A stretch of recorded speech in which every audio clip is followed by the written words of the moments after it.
жарык болсун. Кеч кирип таң атты. Биринчи күн өттү.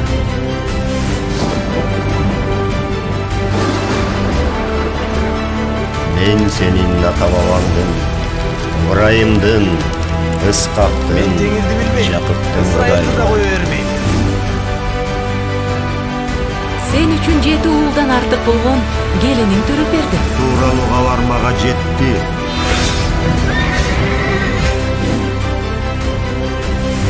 Жүйүттөрдүн уламышында аны 72 жүйүт окумуш же машая кандай келе тургандыгы тууралуу Сүйкүмдүү бала экен.